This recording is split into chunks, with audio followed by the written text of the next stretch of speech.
الحمد لله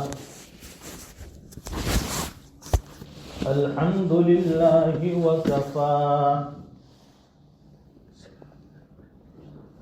وسلام على عباده الذين اصطفى خصوصا على أفضلهم وخاتم النبيين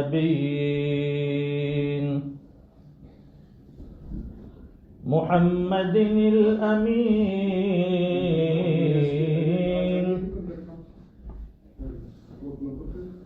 وعلى آله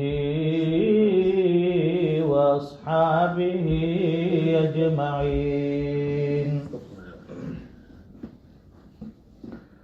أما بعد فأعوذ بالله من الشيطان الرجيم.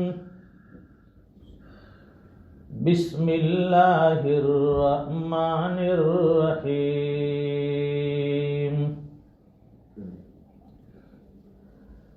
يا أيها الذين آمنوا توبوا إلى الله توبة نصوحا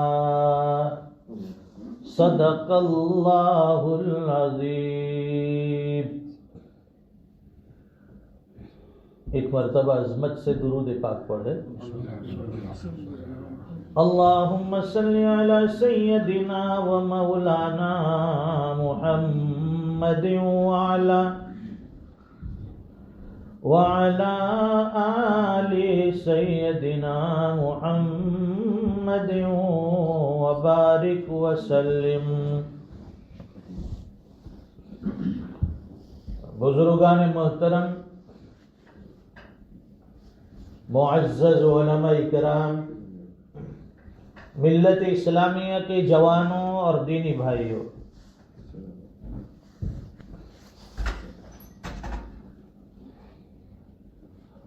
ایک ایمان والے کی کوشش یہ ہوتی ہے کہ وہ اعمال صالحہ کر کے اپنے رب کو راضی کرے. ہر بندہ یہ چاہتا ہے میں کوئی ایسا مخصوص عمل کروں، کوئی ایسی نیکی کر لوں جس سے میرا اللہ راضی ہو جائے.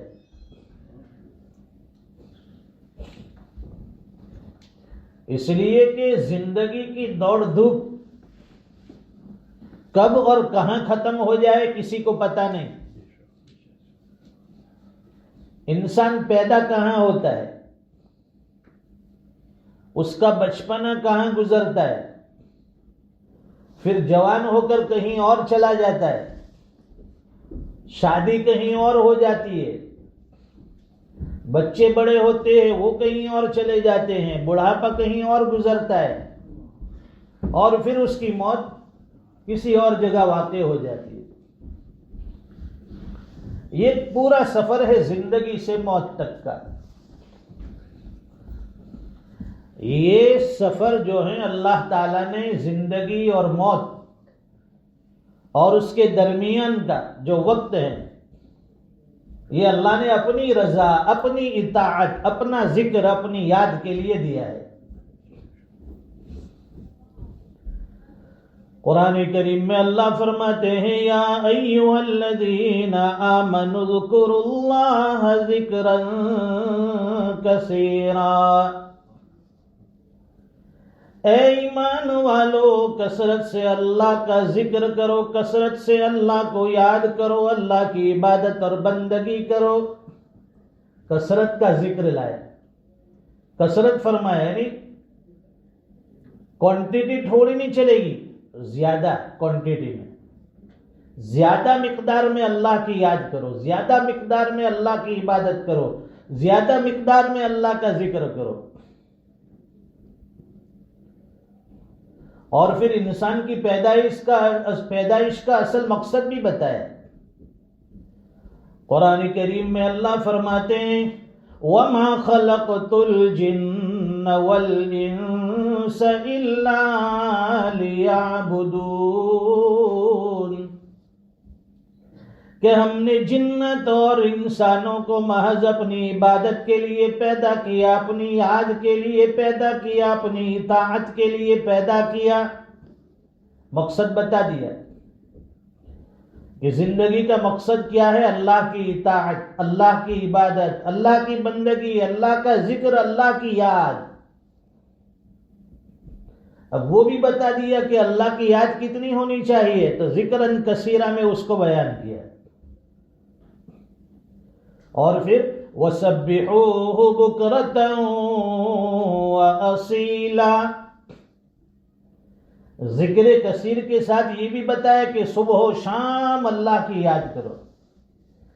اس لیے فرمائے کہ صبح میں جب انسان بیدار ہوتا ہے تو کہیں وہ کئی غفلتوں میں نہ چلا جائے، دنیاوی امور میں نہ چلا جائے، میری یادوں سے غافل نہ ہو جائے۔ اس لیے فرمایا کہ وَسَبِّحُوا، صبح ہونے کے ساتھ ہی اللہ کی یاد ہونی چاہیے، نماز فجر ہونی چاہیے، نماز تہجد ہونا چاہیے، دعائیں ہونی چاہیے، تلاوتیں ہونی چاہیے، اللہ کا ذکر ہونا چاہیے۔ اور پھر پورا دن انسان رزق کے لیے، اپنی ضرورتوں کے لیے گردش کرتا ہے، دوڑتا ہے، محنت کرتا ہے، تو پھر دیکھا اللہ نے کہ پھر کہیں میرے بندے غفلت میں نہ چلے جائے، میرے بندے دنیاوی مشاغل کی وجہ سے کہیں نفس اور شیطان کے حربے میں نہ آ جائے، نفس اور شیطان کی پکڑ میں نہ آ جائے۔ اس لیے پھر اللہ متوجہ فرماتے ہیں وَسَبِّحُوهُ بُكْرَةً وَأَصِيلًا، اللہ کا ذکر کرو، اٹھتے بھی، بیٹھتے بھی، جاگتے بھی، سوتے بھی، چلتے بھی، پھرتے بھی، ہر حال میں اللہ کا ذکر مقصود، ہر حال میں اللہ کی عبادت مقصود، اللہ کی یاد مقصود۔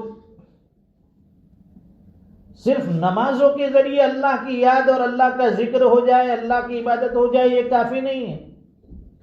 نماز ایک بہت بڑی عبادت ہے، یہ 5 وقتہ نمازیں ادا کی، اس کے ساتھ باقی اوقات میں دوسرے معمولات، دوسرے طریقے سے بھی اللہ کی یاد ہونی چاہیے۔ اس میں نوافل ہیں، تلاوت قرآن ہے، ذکر و اذکار ہیں، دعائیں ہیں، اچھی باتیں ہیں، صدقات خیرات ہیں، بھلی باتوں کا حکم دینا، بری باتوں سے روکنا، امر بالمعروف نہی عن المنکر، یہ ساری نیکیاں، اس میں کسی نہ کسی نیکی میں بندہ مشغول رہنا چاہے۔ جہاں غفلت میں آتا ہے بندہ گناہوں میں مبتلا ہو جاتا ہے، جہاں غفلت ہوئی شیطان اس کو بہکا دیتا ہے، نفس اور شیطان اسے دوسرے راستے پر لگا دیتا ہے۔ اس لیے آپ نے دیکھا ہوگا کہ شکاری کی جال میں وہی پرندہ آتا ہے جو اللہ کی یاد سے غافل ہو جاتا ہے۔ جب وہ اللہ کی یاد سے غافل ہو جاتا ہے تو وہ شکاری کی جال میں پھنس جاتا ہے۔ مولانا روم رحمت اللہ علیہ فرماتے ہیں کہ تھوڑی دیر کی غفلت، چند منٹوں کے لیے، وہ دانہ چوگنے کی وجہ سے ذکر الہی سے، یاد الہی سے پرندہ غافل ہو گیا اور اس پر شکار کا جال آ کر اس نے بچھا دیا۔ تو اے انسان، تو 24 گھنٹے کی زندگی میں کتنے اوقات اللہ کی یاد سے غافل ہوتا ہے، شیطان کی جال میں تو پھنس جاتا ہے، ہر طرف شیطان کی جال بچھی ہوئی ہے۔ آپ گھر سے قدم نکالو، مسجد سے قدم نکالو، چاروں طرف آپ کو گناہوں کے ماحول نظر آئیں گے۔ اس ماحول میں ہمیں اپنے آپ کو بچانا ہے، اپنے ایمان اور اسلام کی حفاظت کرنی ہے۔ دن بھر کے اوقات میں مشغولیت کے باوجود ہمیں نمازوں کا پورا اہتمام کرنا پڑے گا، اور پھر نمازوں کے اہتمام کے ساتھ ساتھ ہمیں اپنے کمائی کے طریقے میں حلال اور حرام کی بھی تمیز اور فرق رکھنا پڑے گا۔ بھئی حلال طریقہ کون سا ہے، حرام طریقہ کون سا ہے؟ حلال کے ذریعے سے جو آمدنی ہوگی ہم اس کو ویلکم کریں گے، آؤ اللہ کی طرف سے ہے حلال ذریعہ، اور جہاں حرام آئے گا اس کی مقدار زیادہ ہوگی، اس کی کوانٹٹی زیادہ ہوگی، وہاں ہمارے ایمان کی آزمائش ہوگی کہ اس کا ایمان کتنا مضبوط ہے۔ مال حرام اس کو مل رہا ہے لیکن وہ اپنے آپ کو جب اس سے بچا لیتا ہے تو اس بندے کو اللہ کی رضا نصیب ہو جاتی ہے، اس کے ایمان میں تقویت اور اس کے ایمان میں مضبوطی آ جاتی ہے۔ اللہ تعالی ہمیں سمجھنے کی توفیق عطا فرمائے۔ یہ کتنا پیارا مہینہ جس سے ہم اور آپ گزرے ہیں۔ ابھی ابھی رمضان کا مہینہ گزرا، ابھی ابھی ہم نے روزے چھوڑے ہیں، ابھی ابھی تراویح جیسی مبارک عبادت چھوڑی ہے۔ کتنا نورانی ماحول تھا، مسجدیں بھری ہوئی تھی، مصلیوں کی آمد و رفت لگی ہوئی تھی، گلی کوچی سے ہر مصلی، ہر نمازی، ہر مسلمان، بھئی کہاں جا رہے ہو؟ مسجد میں۔ کیوں جا رہے ہو؟ رمضان چل رہا ہے۔ کیوں جا رہے ہو؟ نماز کے لیے جا رہے ہیں۔ کیوں جا رہے ہیں؟ تراویح ہوگی۔ عبادتوں کے لیے دوڑ دوڑ کر مسلمان آتا تھا۔ پھر کیا وجہ ہے کہ جیسے ہی رمضان چلا جاتا ہے مسجدیں خالی ہو جاتی ہے؟ پھر کیا وجہ ہے کہ رمضان چلا جاتا ہے نمازیوں کو تلاش کرنا پڑتا ہے؟ پھر کیا وجہ ہے کہ رمضان چلا جاتا ہے مسلمان پہچان میں بھی نہیں آتا؟ ہمیں رمضانی مسلمان نہیں بننا ہے۔ 24/7 24 گھنٹے کی ہماری زندگی ایک مسلمان جیسی ہونی چاہیے۔ ہماری وضاقتہ مسلمانوں والی ہو، ہمارا حلیہ مسلمانوں والا ہو، ہمارے اخلاق اور کردار مسلمانوں والے ہو۔ سب کو ہم لوگ راضی کر لیتے لیکن اللہ کو ناراض کر دیتے۔ ہماری شادی دیکھیے، ہمارے گھروں کے فنکشن دیکھیے، سب کو راضی کرنے کی فکر، لسٹ بنانے لگتے ہیں کہ فلاں کو دعوت دینی ہے، فلاں رشتہ دار کو، فلاں پڑوسی کو، فلاں پہچان والے کو۔ سب کو یاد رکھا ہم نے کہ کہیں غلطی سے کسی کا نام نہ رہ جائے، بار بار لسٹ کو چیک کیا جاتا ہے، کسی کا نام رہ تو نہیں گیا۔ پھر گھر میں بھی بتاتے ہیں کہ کسی کا نام باقی ہے، اگر باقی ہو تو اس کو ایڈ کیا جائے۔ کیوں بھائی؟ کہ اگر ہم لوگ نام بھول گئے تو وہ ناراض ہو جائے گا، برادری ناراض ہو جائے گی، ہمارے پڑوسی ناراض ہو جائیں گے، ہمارے رشتہ دار ناراض ہو جائیں گے۔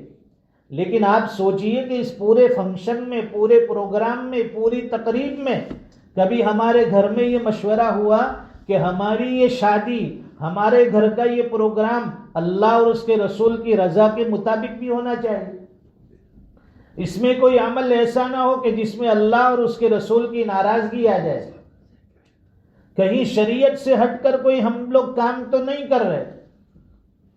آج کل کی شادیاں بھی بربادیاں بن گئی ہے، اس میں دنیا بھر کا خرچ۔ ماں باپ سے پوچھتے ہیں کہ بھئی اتنا بڑا خرچ کیوں کرتے ہو؟ تو ماں باپ کا جواب کیا ہوتا ہے پیرنٹس کا؟ کہتے ہیں کہ بھئی بچوں کی ضد تھی۔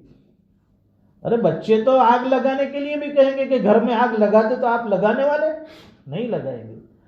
ہر چیز میں، ہر جگہ پر، ہر بات میں اولاد کی بات ماننا، بچوں کی بات ماننا ضروری نہیں ہے، ان کو سمجھایا جائے۔ ابھی ابھی میں نے سنا ہے کہ یہاں پر الحمدللہ اب کچھ بچے بھی سمجھدار ہوئے، وہ اپنے والدین سے، ماں باپ سے خود کہتے ہیں کہ ہماری شادی میں اتنے 1000 پاؤنڈ کا جو خرچ ہونے والا ہے یا آپ کرنے والے ہو، بہتر یہ ہے کہ وہ پیسے اور وہ پاؤنڈ آپ ہمیں دے دیں، ہم اس کے ذریعے سے ایک مکان خرید لیں تاکہ ہماری ضرورت اس سے پوری ہو جائے۔ یہ بہت اچھی چیز ہے۔ جو پیسے ضائع ہونے والے ہیں، برباد ہونے والے ہیں، اب وہی پیسے ہماری اولاد کی ضرورتوں میں لگ گئے۔ ایک دن کی شادی میں 1000 پاؤنڈ ہم لوگ اڑا دیتے ہیں۔ اللہ اور اس کے رسول کی ناراضگی کی کوئی فکر نہیں۔ سارا جہاں ناراض ہو پرواہ نہ چاہیے،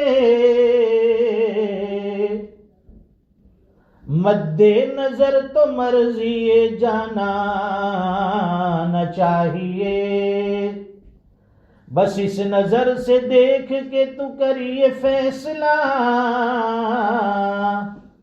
کیا کیا تو کرنا چاہیے، کیا کیا نہ چاہیے۔ سب لوگوں کی ناراضگی کی فکر ہے، پڑوسیوں کے ناراض ہونے کا ڈر ہے، رشتہ داروں کے ناراض ہونے کا خوف ہے، دوست اور برادری کے ناراض ہونے کا ہمیشہ ڈر لگا ہے۔ لیکن کبھی ہم نے سوچا ہے کہ ہمارے اس عمل سے ہمارا رب ناراض ہو جائے گا، ہمارے اس کام سے ہمارا اللہ ناراض ہو جائے گا؟ سب کو راضی کرنے کی فکر کر لی، لیکن اللہ کو راضی کرنے کا دور دور تک تصور نہیں، کوئی خیال نہیں۔ اصل زندگی کا مقصد تو یہ ہے کہ اپنے رب کو راضی کرنے والے اعمال کرو، اپنے رب کو منا لو۔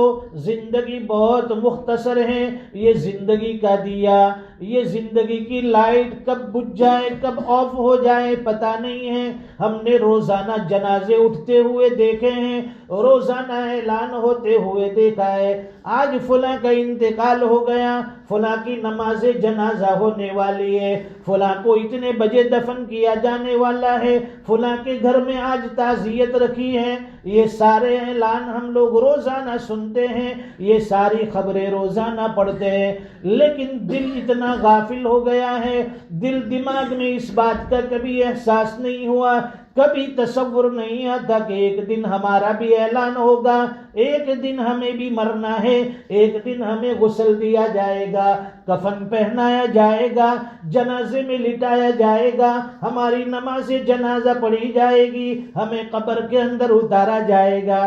قبر کہتی ہے کہ میں اندھیریوں کا گھر ہوں، قبر کہتی ہے کہ میں کیڑوں مکوڑوں کا گھر ہوں، قبر کہتی ہے کہ میں تنہائی کا گھر ہوں۔ یہاں کوئی چیز نہیں چلے گی، یہاں حسب نسب نہیں چلے گا، یہاں تمہارا مال و دولت کام نہیں آئے گا، یہاں تمہاری مالداری کام نہیں آئے گی، یہاں تمہارا خاندان برادری کنبہ قبیلہ کام نہیں آئے گا، اور یہاں کسی کو آنے کی اجازت نہیں، یہاں تمہارا کوئی ہیلپ کرنے والا نہیں ہوگا، کوئی مددگار نہیں ہوگا۔ قبر کے اندر تم ہوگے اور تمہارے اعمال ہوں گے۔ اس قبر کی ہمیں تیاری کرنی ہے۔ زندگی میں اللہ نے بہترین لباس دیا، زندگی میں اللہ نے بہترین مکان دیا، بہترین بیڈ پر ہم سوتے ہیں، اچھے سے اچھا کھانا کھاتے ہیں، اچھی سے اچھی گاڑیوں میں سوار ہوتے ہیں، اور ہیپی لائف، خوشیوں والی زندگی گزارتے ہیں۔ کبھی یہ بھی سوچا کرو کہ ہماری موت بھی ایسی آئے کہ قبر کے اندر ہمیں راحت مل جائے، قبر کا سکون نصیب ہو جائے، منکر نکیر کے سوال ہمارے لیے آسان ہو جائے، حساب کتاب ہمارا آسان ہو جائے، پل صراط سے گزرنا آسانی سے ہو جائے، میزان عمل میں نیکیوں کا پلڑا جھک جائے، اللہ کی رضا کا پروانہ نصیب ہو جائے، جنت میں داخل ہونے کا پروانہ اللہ نصیب فرما دے۔ یہ نہیں سوچتے ہم لوگ۔ یہ کتنی مبارک پیاری زندگی اور کتنی بہترین جوانی اللہ نے عطا فرمائی، لیکن اس کی ہمیں قدر نہیں ہے۔ ہماری عبادتیں کیسی ہے؟ شاعر تو کہتا ہے کہ ہماری عبادتوں کے اوپر بھی ہمیں توبہ کرنے کی ضرورت ہے۔ معصیت را خندہ می آیت بر استغفار ماں، کہ ہماری استغفار پر بھی ہنسی آتی ہے، ہماری عبادتوں پر بھی ہنسی آتی ہے۔ ایسی ہماری عبادتیں ہیں ٹوٹی پھوٹی، لیکن اس رب کا کرم ہے کہ نواز دیتے ہیں، قبول کر لیتے ہیں۔ اس لیے قرآن کریم کی جو آیت پڑھی، یا ایھا الذین آمنوا توبوا الی اللہ توبۃ نصوحا، اے ایمان والو اللہ کی طرف سچی توبہ کر لو، اے ایمان والو اللہ کی طرف لوٹ کر آ جاؤ، گناہوں کو چھوڑ دو، معصیت کو چھوڑ دو، غفلتوں کو چھوڑ دو، اللہ کو راضی کرنے کے لیے آ جاؤ۔ تو دیکھیے، اس لیے فرمایا کہ انسان کی زندگی ذکر سے شروع ہوتی ہے اور ذکر پر ختم ہونی چاہیے۔ ابتدا میں بھی اللہ کا ذکر، انتہا میں بھی اللہ کا ذکر، اور درمیان میں معافی، استغفار اور توبہ کرتے رہنا چاہیے، تاکہ اللہ تعالی ہمارے گناہوں کو معاف فرما دے۔ رمضان کی جتنی عبادتیں ہوئی، جتنی نیکیاں ہوئی، اللہ اپنے فضل سے قبول فرما لے۔ جو کمی کوتاہی رہی، جو غفلتیں ہوئی، اللہ تعالیٰ اس کو معاف فرما دے، طویل زندگی عطا فرما کر بار بار رمضان جیسا برکت و رحمت والا مہینہ اللہ تعالی ہم جیسے گنہگاروں کو نصیب فرمائے، اللہ تعالی ہمارے بیماروں کو شفا عطا فرمائے، ہمارے مقروضین کے قرضے کی ادائیگی کی شکلیں پیدا فرمائے، ہماری اولاد کو اللہ تعالی نیک صالح بنائے، جہاں بھی ہم رہے اللہ تعالی ہمارے ایمان اور اسلام کی حفاظت فرمائے۔ ہمارے مفتی ایوب صاحب بھی تشریف فرما ہے، مفتی یوسف صاحب کا حکم تھا کہ جمعہ سے پہلے تھوڑی دیر کے لیے خطاب ہو جائے، دین کی بات ہو جائے، آپ حضرات سے ملاقات ہو جائے۔ اللہ کا احسان ہوا، یہاں حاضر ہوئے، چند منٹوں کے لیے دین کی بات ہوئی، اللہ تعالی ہمارے حق میں قبول فرما لے، ہم سب کو عمل کی توفیق عطا فرمائے۔ وآخر دعوانا الحمدللہ رب العالمین۔ سنتیں پڑھ لے۔